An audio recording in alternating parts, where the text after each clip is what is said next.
오늘은 지난번에 예고해드렸다시피 엘 알라메인 전투의 전반적인 상황을 알아볼까 합니다. 사실 북아프리카 전선의 유명한 전투를 꼽아봐라. 1순위가 뭡니까? 엘 알라메인 전투 이거잖아요. 여기에는 전차와 전차 간의 격돌뿐만이 아니라 흥미로운 이야기거리들이 몇 가지 있거든요. 존 테일과 함께 1942년 10월 북아프리카 동부 전선의 엘 알라메인으로 갈 겁니다.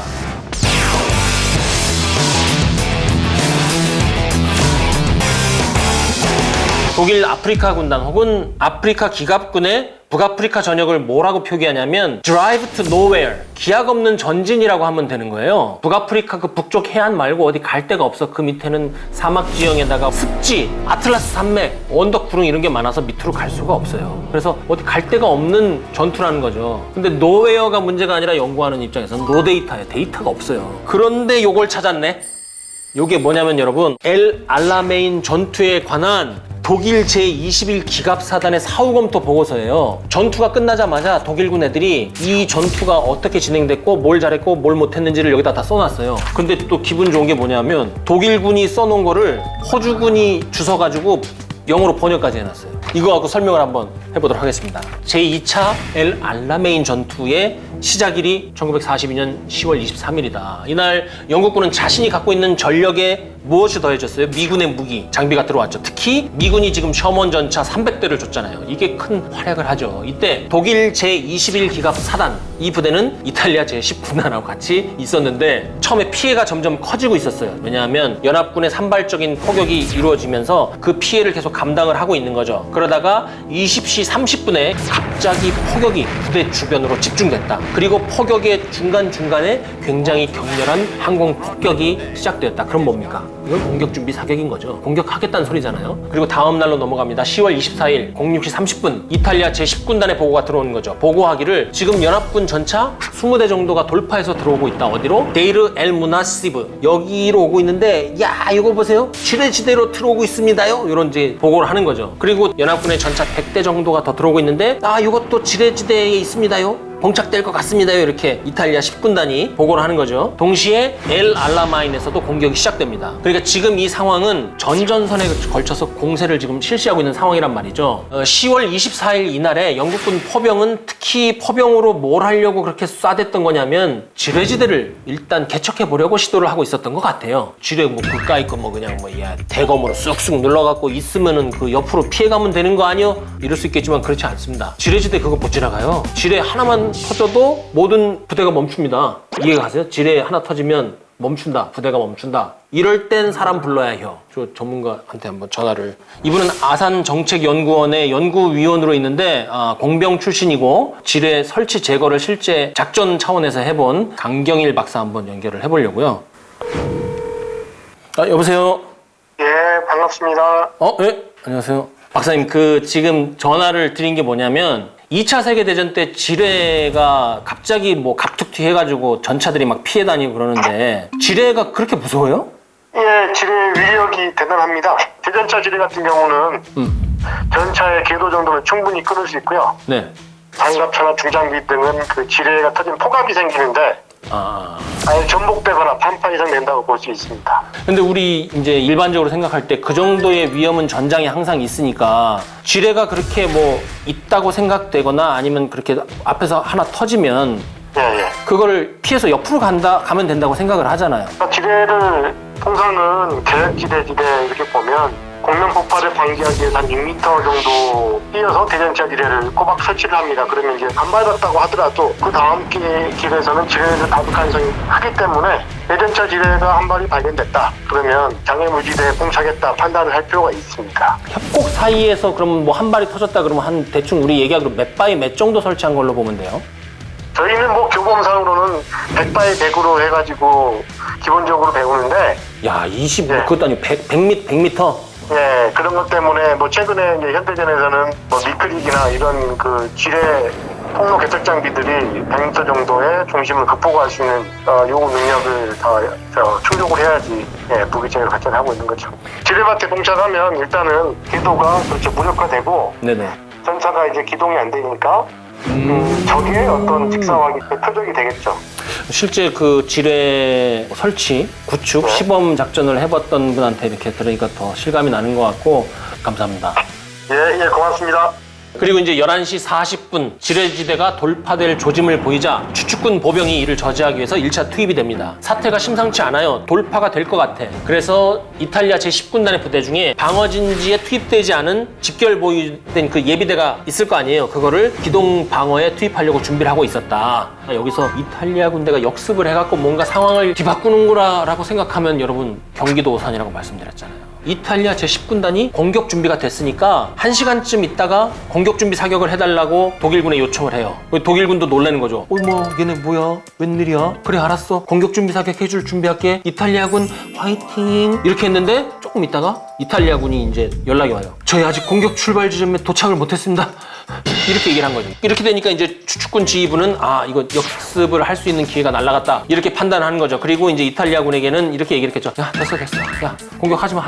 이따 밤 되면 야간 공격하라고 할 테니까 너네가 쉬고 있어. 빠져. 그러고 나서 자체적으로 포병부대, 대전차포 부대, 그다음에 일부 전차부대, 이 부대들을 딱 집결을 시켜서 방어할 수 있는 준비를 하죠. 그런데 야간이 됐을 때 다시 한번 이제 확인하는 거예요. 야, 이탈리아, 니네 야간에 공격할 수 있는 준비하라고 그랬잖아. 그거 준비됐냐? 예? 그런 얘기 하셨어요? 지금 이러는 거야. 그래서 야, 임마, 뭔 소리야? 지금 포병, 대전차 다 지금 출발했어. 니네 뭐 하는 거야?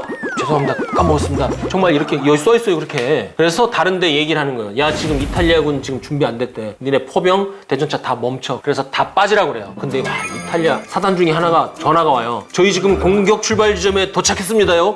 공격하겠습니다요. 야, 이거 뭐야? 공격하지 말랬는데 지만 이제 쑥 간 거예요. 다른 부대는 빠지고 있는데. 그리고 이때 또 무슨 보고가 들어오냐면 이탈리아 20군단 예하에 그래도 이탈리아에서 정예부대 있어요. 베르살리에르 연대라고. 이 부대가 바로 경보병 부대죠. 이 부대가 대대 하나를 빼가지고 헤메야트라고 있어요. 이쪽으로 부대가 쑥 들어갔다는 거예요. 연합군 있는 대로. 실제로 그렇게 돼가지고 지휘 통제 체계에 혼선이 옵니다. 그리고 이것이 곧 위기 상황으로 이어지죠. 지휘 통제 체계의 혼란의 틈을 놓치지 않고 80대 정도의 연합군 전차가 돌파해서 들어오고 있는 거예요. 그리고 25일까지 이게 넘어갑니다. 연합군이 돌파한 지역으로 계속해서 돌파를 시도를 해요. 하지만 다행히도 이탈리아군 등이 깔아놓은 그 지뢰지대에 연합군 전차가 봉착해서 현재 위치에 있다가 추축군의 사격을 받고 다시 이제 퇴각을 하는 것이죠. 천만 다행인 거죠, 독일군 입장에서는. 그리고 이 지역으로 독일군이 강력한 포병 화력을 집중을 해서 영국군에게 오히려 큰 피해를 입힙니다. 그리고 이제 대낮이 돼요. 13시경에 추축군이 방어선을 뒤로 조정을 해요. 일단 방어선이 드러났기 때문에 뒤로 빼는 것은 상당히 훌륭한 조치죠.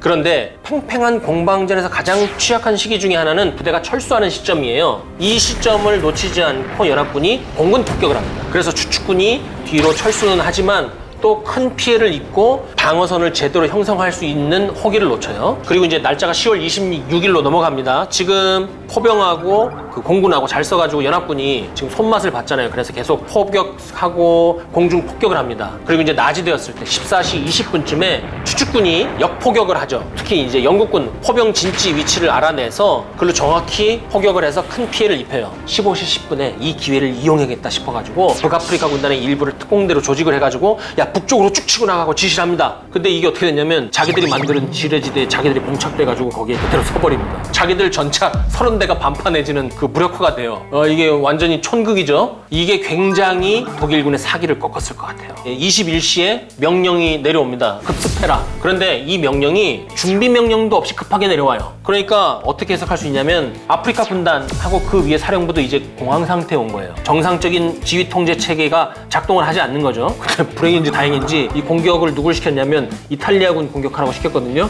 이탈리아군이 1시간이 지나도록 공격을 시작을 못해요. 왜냐하면 공격 출발 진지를 못 찾아가지고. 그래서 공격을 못하고 그 밤이 넘어갑니다. 그래서 피해를 안 입었어요. 10월 27일이 됐습니다. 09시에 공격을 시작을 하죠. 그래서 이제 이탈리아군이 이제야 준비가 돼가지고 선봉사단이 공격 출발 지점에 이제야 도착합니다. 그런데 왔는데 어딘지 모르는 거야. 그러니까 여기 공격 출발 지점에 이탈리아군이 우연히 온 거예요. 여기저기 가다가. 지형을 모르니까 지형을 알려면 어떻게 해야 돼요? 높은 데 올라가고 이렇게 봐야 되죠. 높은 데 올라가면 어떻게 됩니까? 연합군이 이렇게 보잖아요. 그래갖고 폭격을 맞아갖고 다 흩어져요, 이번에 부대가. 그 다음에는 어떻게 한다면 그 흩어졌다가 이제 다시 모여요. 그래갖고 모여갖고 이제 공격을 하려고 그러는데 이번엔 독일군 다른 그 포병하고 근무지원 부대들 얘들이 이제 안 와. 늑대소년 알죠? 늑대소년 상황이 된 거야. 아이 걔네 또 안 갔겠지 막 이탈리아 놈들 이러고 안 와요. 그래갖고 이제 또 공격 시기를 또 놓치는 거예요. 이제 이쯤 되면 다른 대안을 내놔야 됩니다. 이 상황으로는 도저히 안 돼요. 그래갖고 어떻게 하냐면 예비 부대, 아끼고 아꼈던 부대, 지금 상황에서 투입하면 안 되는 부대를 이제 내놓는 거예요. 독일군 제21 기갑사단, 야 니네 공격해. 어쩔 수 없어. 12시 반에 공격 명령을 하달하기 위해서 예합 지휘관들을 싹 모아요. 오후 14시 15분까지 모였다가 다 얘기를 하고 부대로 출발을 시켜요. 그런데 15시부로 공격하라고 그랬잖아요. 15시에 공격을 개시하지 못해요. 왜?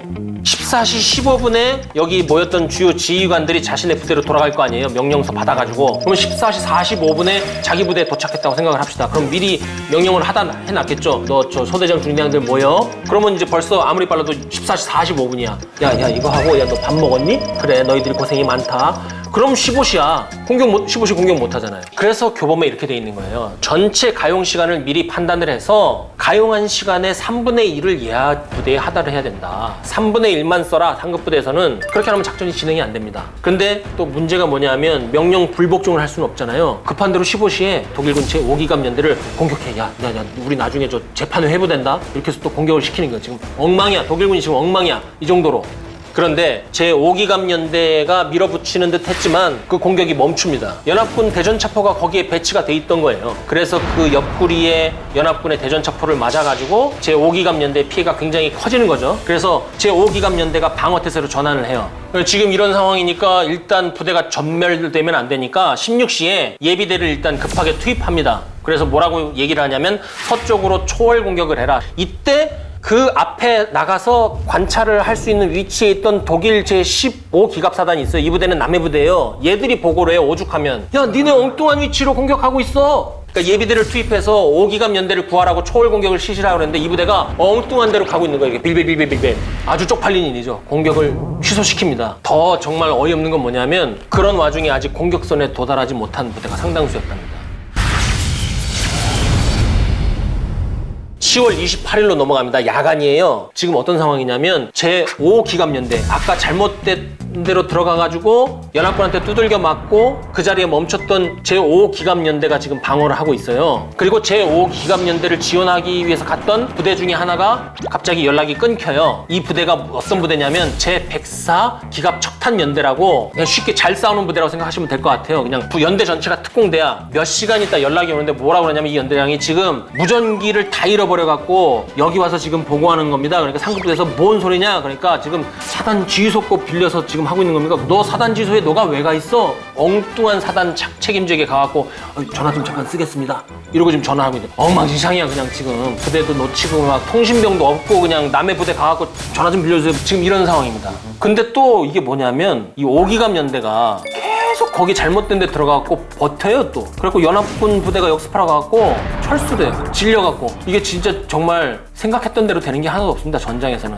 그리고 10월 29일 30일에는 무슨 얘기가 계속 써있냐면 포병에 의해서 큰 피해를 입었다. 연합군 포병이 집중되니까 그거를 좀 피하려고 나갔다가 쥐레를 밟아갖고 피해를 입었는데 거기에 멈추니까 항공기가 와서 폭격을 하더라. 이런 얘기가 계속 나옵니다. 거기 어디 숨을 데도 없어요. 여러분 지금 우리가 생각하는 그 전쟁 영화 생각하면 안 되고 여기 지금 사막입니다. 어디 갈 데도 없어요. 정말 절망적인 상황이에요. 그리고 이제 10월 31일, 11월 1일도 이제 마찬가지예요. 도저히 어떻게 할 수 없으니까 이제 여기를 뚫고 철수를 하려고 특공대를 편성을 합니다. 그래서 전차 부대, 대전차 부대, 그리고 보병 이렇게 중대 단위로 만들어서 연합군의 후방을 어지럽히려고 이른바 이제 요란 공격이죠. 이렇게 해서 복잡하게 만들어 놓은 다음에 철수하든지 뭐 아니면 기회가 되면 계속 공격을 하려고 이렇게 해서 나름대로 노력을 해요. 하지만 그것이 여의치 않고 계속해서 적의 포격에 의해서 피해만 입었습니다. 라고 이 보고서에 써 있습니다. 그리고 11월 2일 이거는 무슨 일이 엉망진창으로 있었는지 알려드리는 건 중요하니까는 랩처럼 빨리 해볼게요. 11월 2일 02시 50분에 21기갑사단이 역습하라는 지시를 받아요. 그래서 새벽에 역습을 해서 아예 적진 깊숙이 있는 목표를 점령하려고 준비를 합니다. 그런데 15기갑사단하고 연결을 유지하라는 명령이 내려와요. 공격을 하래놓고 연결을 유지하래. 그래서 연결을 하려고 하는데 연결이 안 돼요. 그래갖고 억지로 연결을 하려고 하다 보니까 05시가 됐어요. 벌써 해가 밝아오려고 그래요. 기도 노출이 돼. 역습을 할 기회를 놓쳐. 그런데 뭐라고 하냐면 계속 공격을 해라. 공격을 왜 안 하냐. 이 명령이 계속 제21기갑사단에 내려와요. 그런데 제21기갑사단이 공격하려고 막 준비가 다 끝났는데 니네 잠깐 멈추고 지금 현재 상황이 어떤지 보고를 하고 연합군이 어디 있는지 알려주고 니네 지금 현재 뭘 하려고 그러는지 하고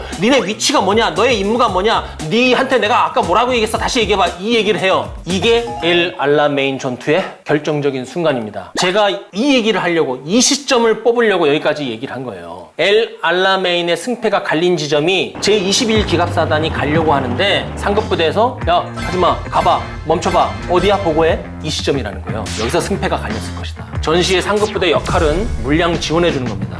그럼 여기서 이제 질문이 나오잖아요. 롬멜이 왜 그랬을까? 아유, 우리 애가 이런 애가 아니야. 우리 롬멜이 이런 애 잘하는데 딱 보니까 어머 너 누구니? 이렇게 된 거야. 롬멜이 아니에요. 이걸 한 건 롬멜이 아니에요. 지금 이렇게 된 게 롬멜이 지금 없어서 지금 이 사단이 나는 겁니다. 원래는 발터 네링이었죠. 그런데 42년 10월에 기억나시죠? 부상당해갖고 후송 비슷하게 자의반 타의반으로 윗사람들한테 찢겨갖고 잘려나가잖아요. 그리고 누가 들어오냐면 지금 아르닝 장군 와가지고 이 사단을 치는 거예요. 내가 땜빵으로 들어왔으니까 눈치 보고 개인적인 성격도 못돼 빠졌고 롬멜한테 질투심 느끼고 적개심을 갖고 있고 자신의 부대에 대한 집착 소유욕이 강하다고 했잖아요. 이 아르닝이 이 전투를 망쳐놓은 겁니다. 뭐 이렇게 상황이 되니까 독일군이 아무리 엉망진창이라도 이건 정말 위기구나 하고 느끼기 시작합니다. 그것을 느낀 게 11월 3일 너무나 늦었죠. 11월 4일부터 이제 본격적으로 철수를 하려고 하는데 이제 문제는 뭐냐면 철수가 안 돼요. 철수하는 독일군보다 따라붙는 연합군 속도가 더 빨라서 이제는 독일군은 죽는 수밖에 없어. 그리고 계속 피해가 늘어나죠. 11월 5일까지 상황이 이어집니다. 설상가상으로 연합군이 공세로 전환을 해서 부대가 점점 늘어나면서 포위 비슷하게 될 것 같아요. 그리고 11월 5일 야간부터 연합군이 공격을 본격적으로 개시를 합니다. 그럼 독일군이 지금 할 수 있는 거 뭐 있어요? 철수하던 상황에서 공격을 맞았다. 그러면 일단 견제 부대를 보내서 뭘 하려고 해야 되는데 와 기름이 똑 떨어져. 못 움직여. 그리고 예하 부대에 탄약도 없어요. 이제 아프리카 군단은 전체가 철수하기로 결정합니다. 맞두루라고 있어요. 여기 방향으로 이제 철수를 합니다. 우린 끝났다. 해상으로 철수하겠다는 얘기예요. 여기 위치 보면 아시겠죠? 그리고 이제 아예 영국 포병이 닿지 않는 20km 밖으로 철수하려고 해요. 그래서 아예 그냥 도망가는 거죠. 그냥 11월 6일에 철수를 하는데 그 철수가 제대로 되겠어요? 기름도 없고 탄도 없고 연합군이 다 쳐다보고 있고 그래서 모든 것이 다 파괴되고 모든 것을 다 잃어버리는 상황입니다. 상황일지 참 잘 써놨어요. 여기 뭐라고 되어 있는지 아세요? 7월 28일부터 11월 6일 사이에 작전 일지 여기에 등장했던 우리의 전차가 모두 파괴되었다. 이제는 도망이죠. 장비, 무기 다 버리고 그냥 도망가는 거 맨몸으로 맞도록 그 근처에 가가지고 중간에 이제 자, 뭘 봐, 번호 하나, 둘 이거 하겠죠. 남은 부대가 이제 뭐냐면 104 기갑척탄병연대 1개대대 대전차 포몇정 5기갑연대 전차 4대 155mm 포병연대 2개 포대 그리고 대전차 포대 지휘부 이렇게만 남았다고 그래요. 그냥 사람 한 1000몇 명 빼고 아무것도 없는 거예요. 이거는 섬멸된 거죠. 근데 연합군이 공격을 안 해요. 이게 이제 몽고메리 장군의 전형적인 방식이기도 한데 완전히 그 숨이 끊길 때까지 공격을 안 해요. 그리고 나서 결국 11월 20일부로 독일군이 철수를 완료했다고 돼 있는데 그냥 전체가 다 항복을 하는 상황이 됩니다. 엘 알라메인 전투를 기점으로 아프리카 분단, 아프리카 기갑군은 더 이상 기력을 회복하지 못하고 43년 5월까지 좀비 상태, 코마 상태로 남아있다가 북아프리카 전선에서 완전히 물러나게 되는 것입니다. 지금까지 우리는 엘 알라메인 전투를 해석을 할 때 미군의 물량의 위대함, 영국의 어떤 작전적인 인내의 그 뒷심, 영웅들의 전승 이런 것만 얘기했지 실제 병사들은 어떤 고통을 겪었는지 전장에서 부대를 통제하는 것이 얼마나 힘들었는지 그 잘난 독일군도 그게 얼마나 어려운지를 여기서 알 수 있잖아요. 그러니까 우리의 시각이 달라지는 거죠. 전술이 아무리 훌륭해도 보급의 문제가 해결이 안 되면 그 훌륭했던 부대, 그 역전의 용사들이 이렇게 형편없는 부대가 될 수도 있구나 하는 그런 전장의 지혜 또 우리 일상으로 이어지는 지혜를 여기서 얻을 수 있는 거죠. 이거 어디 가서 이런 거 보겠습니까? 좋아요. 알람 뭐야? 이거 쑥스러워서 해본 적이 없어서 구독 그럼 뭐 어디서 나온다고? 이 방송하면 처음 해본다 이거. 예, 북아프리카 전선에서 롬멜과 맞짱 뜬 장군 연합군을 승리로 이끈 2차 세계대전 대표 명장으로 손꼽히지만 당시에는 의외로 인기 없는 장군이었다고 얘기들을 하죠. 또 그 이름을 알린 북아프리카 전선 투입에도 숨겨진 몇 가지 비하인드 스토리가 있더라고요. 버나드로 몽고메리로 준비를 했습니다.